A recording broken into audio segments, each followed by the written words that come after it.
क्या सच में आलिया भट्ट किसी बड़ी बीमारी के चपेट में है? क्या आलिया वाकई आंशिक रूप से पैरालाइज्ड है? और क्या एक बच्ची को जन्म देने के बाद ही आलिया का गेम ओवर हो गया? ऐसे कई सारे सवाल हैं जो काफी टाइम से सोशल मीडिया पर छाए हुए हैं, जिसमें लोग आलिया भट्ट को लेकर तरह तरह की बातें कर रहे हैं। लोगों के मुताबिक आलिया भट्ट ने अपने फेस पर प्लास्टिक सर्जरी या बोटॉक्स करवाया है और उसके बाद उनके फेस पर कुछ अजीबोगरीब बदलाव देखने को मिल रहे हैं, जिसके चलते उन्हें कई ट्रोलर्स का सामना भी करना पड़ा है। लेकिन अभी हाल ही में आलिया भट्ट ने उन ट्रोल्स को जवाब दिया है जो उनकी सर्जरी और बोटॉक्स को लेकर तरह तरह की बातें कर रहे थे। हेलो फ्रेंड्स, आप सभी का आपकी खबर में बहुत बहुत स्वागत है और मैं हूं आपके साथ सुप्रिया सिंह। तो पिछले कुछ समय से आलिया भट्ट के कुछ वीडियोस और उन्हें लेकर लिखे गए कुछ आर्टिकल्स सोशल मीडिया पर काफी ज्यादा वायरल हो रहे हैं, जिसमें आलिया भट्ट के फेस को लेकर, उनकी बॉडी को लेकर तरह तरह के कमेंट्स किए गए। कुछ में कहा गया है कि आलिया ने बोटॉक्स करवाया है, कुछ ट्रोल्स कह रहे हैं कि आलिया आंशिक रूप से पैरालाइज्ड है। वहीं कुछ लोग उनके लुक्स को लेकर दावा कर रहे हैं कि एक्ट्रेस ने कॉस्मेटिक सर्जरी कराई जो कि फेल हो गई, और अब इन सारे ट्रोल्स को आलिया भट्ट ने करारा जवाब दिया है।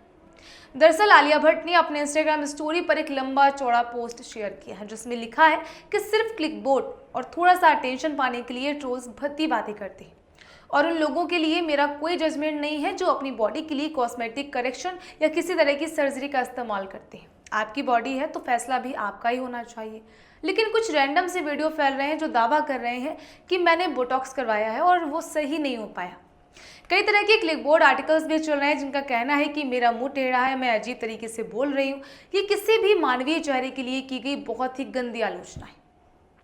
इसके साथ ही आलिया ने आगे लिखा कि अब आप इन सारी बातों का वैज्ञानिक कारण बता रहे हैं कि मैं आंशिक रूप से पैरालाइज्ड हूँ। क्या मजाक कर रहे हैं? ये बहुत सीरियस दावे हैं जिनका कोई सबूत नहीं है, कोई कंफर्मेशन नहीं है। और भी खराब बात ये कि आप उन यंग स्टार्स को भी भटका रहे हैं जो आपके इन सब दावों को सच मान रहे हैं। आप ऐसा क्यों कर रहे हैं? सिर्फ थोड़ा सा अटेंशन पाने के लिए, थोड़ा सा क्लिकबेट पाने के लिए आप कुछ भी कर रहे हैं, क्योंकि इन सारे दावों का कोई सेंस नहीं बनता। तो मुझे लगता है कि आलिया की इस पोस्ट के बाद उन ट्रोलर्स को करारा जवाब मिला होगा जो इतने लंबे समय से आलिया भट्ट को लेकर बोटॉक्स और प्लास्टिक सर्जरी खराब होने की बात कर रहे थे। साथ ही उनके बोटॉक्स वाले कंफ्यूजन को भी आलिया भट्ट ने इस पोस्ट के जरिए सॉल्व कर दिया। इसके साथ ही उन्होंने अपने पोस्ट में आगे लोगों को सबक सिखाते हुए कहा कि इन बेतुकी बातों पर औरतों को जज किया जाता है, उन्हें ऑब्जेक्टिफाई किया जाता है। हमारे चेहरे, हमारे शरीर, पर्सनल लाइफ सभी को लेकर हमें जज किया जाता है। हमें तो व्यक्ति के व्यक्तित्व को सेलिब्रेट करना चाहिए, उसका जश्न मनाना चाहिए, इसे किसी माइक्रोस्कोप के नीचे रखकर नहीं देखना चाहिए। और इसमें सबसे दुखद बात यह है कि सारे जजमेंट एक औरत के लिए दूसरी औरतों की तरफ से ही आते हैं। जियो और जीरो दो वाली बातों का क्या हुआ? क्या किसी को अपने हिसाब से जीने का हक नहीं है? हम एक दूसरे को नीचा दिखाने से इतने आदी हो गए हैं कि ये बिल्कुल नॉर्मल सा लगता है। और वैसे देखा जाए तो ये सच भी है कि हम दूसरों को गिराने में इतने मशरूफ हैं कि खुद की चीज़ों में भी आगे नहीं बढ़ पा रहे। लोगों की मेंटेलिटी आज बस दूसरों के बारे में निगेटिविटी फैलाकर खुद को महान साबित करने तक ही सीमित रह गई। बहरहाल, आलिया के बॉयफ्रेंड की बात करें तो रिसेंटली वो वासन बाला की फिल्म जिगरा में नजर आई थी। इसके बाद उनकी फिल्म अल्फा की शूटिंग चालू हुआ और स्पाई यूनिवर्स की ये फिल्म अगले साल रिलीज होने वाली है।